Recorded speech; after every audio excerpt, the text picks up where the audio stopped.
Estamos falando de ejaculação retrógrada, ejaculação para trás, ou seja, a situação em que o homem, quando ejacula, quando ele está no auge do prazer e sai o gozo, ao invés do gozo ir para frente e ser expelido em jatos, ele vai para trás, para dentro da bexiga.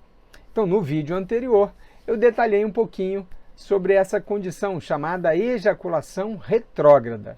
E aí, obviamente, muita curiosidade, muita gente mandando pergunta, e uma que se repetiu é como tratar esse problema. Bem, como tudo dentro da área da saúde, a gente tem uma sequência a ser seguida. E eu vou detalhar isso para vocês no nosso vídeo, nesse primeiro vídeo da semana. Então acompanhe aí. Não esquece, se inscreve, comenta, compartilha, dá um joinha. Gostou? Não gostou? Sugere alguma coisa para a gente melhorar. Aqui a gente fala de sexualidade masculina.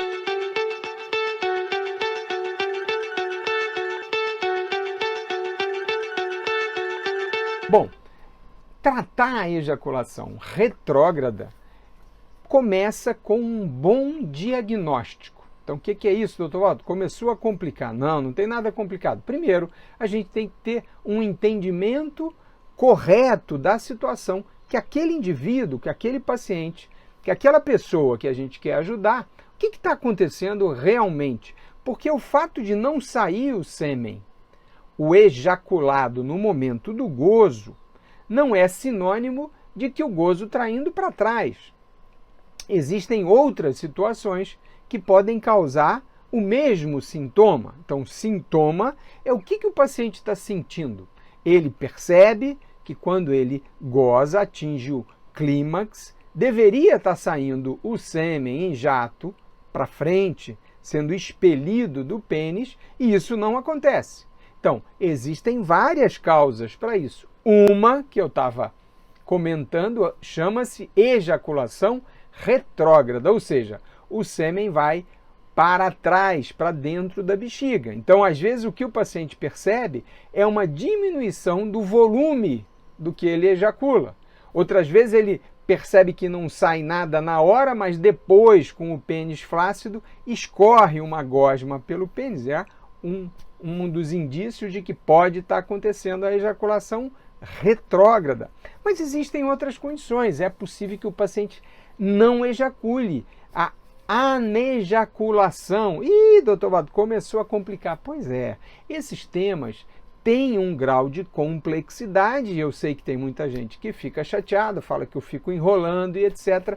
Mas eu não gosto de omitir informação ou de falar as coisas de uma forma muito simplista e, com isso, deixar informações vagas ou não devidamente ordenadas, porque na área da saúde, às vezes isso, ao invés de ajudar, atrapalha. Então, a anejaculação, ausência de ejaculação, pode acontecer quando razões outras fazem com que não exista uma comunicação adequada entre o centro que coordena a ejaculação e lá a região genital. Então, algumas vezes não tem o fenômeno da contração muscular para jogar o sêmen para frente. Não é que a culatra do canhão não está fechada, que é o característico da ejaculação retrógrada. Não, a culatra está fechada, mas o músculo não bombeia o sêmen para frente. Então, nesse caso,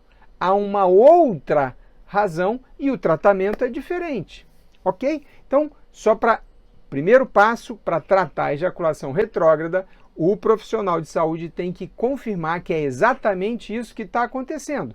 Segunda coisa importante no tratamento, o porquê. Qual a causa, qual a etiologia da ejaculação retrógrada? Lembrem do vídeo anterior, eu mencionei algumas aqui para vocês. O diabetes mellitus, então o paciente que tem diabetes tem uma dificuldade com o tempo, e principalmente quem não controla bem o açúcar, o músculo e a ordem que vai através dos nervos vão começar a agir de maneira disfuncional. o músculo e os nervos são danificados pelo diabetes e isso pode causar uma falha no fechamento da culatra do canhão na hora do gozo. Então pode ser causa da ejaculação retrógrada. Outra causa são as lesões dos nervos periféricos que vão lá na região genital determinar o fenômeno de fechamento da saída da bexiga, ou seja, a culatra do canhão, e as contrações rítmicas da musculatura que envolve a uretra. Então, as lesões dos nervos, causadas muitas vezes por cirurgias, o próprio traumatismo raquimedular pode causar esse tipo de situação, e as cirurgias na próstata, né? Não só a hiperplasia da próstata, vocês lembram? Remédios que a gente usa para tratar a hiperplasia, que são relaxantes musculares, podem causar ejaculação retrógrada, e a própria raspagem da próstata, dependendo da técnica utilizada, também pode causar esse fenômeno chamado ejaculação retrógrada. Então, saber a causa é muito importante, porque, por exemplo, se for um efeito colateral da medicação usada para hiperplasia, a gente tem alternativas, mas seria muito adequado remover esse medicamento para ver se a ejaculação passa a ser anterógrada ou para frente. Mas vamos imaginar então a situação onde o paciente é diabético e está com ejaculação retrógrada. O que a gente pode tentar? Medicamentos que ajudam na contração da musculatura da saída da bexiga, ou seja, reforçar o fechamento da culatra do canhão. Então, a gente usa os simpaticomiméticos ou agonistas alfa-adrenérgicos. Ih, complicou. Não, o nome do remédio é esse. E o que ele faz? Ele ajuda na contração da musculatura para fechar a culatra do canhão. Tem vários medicamentos, a efedrina, pseudoefedrina e outros derivados de ação periférica, porque devem agir lá na região genital, que podem ser tentados com esse objetivo de tratar a ejaculação retrógrada para que o gozo passe aí de novo para frente. Outro grupo de medicamentos antidepressivos tricíclicos, que são o exemplo clássico, a imipramina, por uma ação lá no cérebro, ele consegue fazer uma ativação das vias noradrenérgicas, que são também vias que vão contrair a musculatura periférica. Então, às vezes, a gente pode ter um efeito interessante no tratamento da ejaculação retrógrada com esse tipo de medicamento.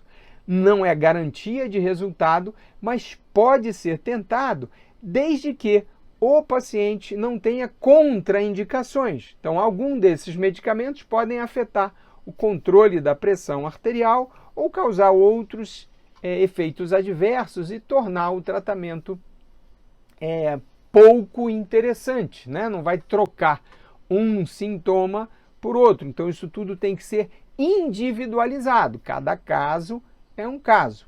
Quando a medicação oral não funciona, e dependendo da situação específica daquele paciente, existem também medidas cirúrgicas, que pode-se tentar a reconstrução da culatra do canhão, ou seja, um fechamento do colo vesical para que ele fique mais estreito, não prejudique a passagem da urina, mas permita o retorno da ejaculação anterógrada. Então, são situações bastante específicas e mais voltadas para as tentativas da pessoa jovem recuperar a fertilidade. Então, essas situações, geralmente, precisar de uma cirurgia para tornar a ejaculação anterógrada, são casos específicos. Porque, na verdade, quando existe uma ejaculação retrógrada, a pessoa já tem a prole constituída, o interesse é basicamente de recuperar algo que ele gostaria, a parceira ou o parceiro gostam daquele momento em que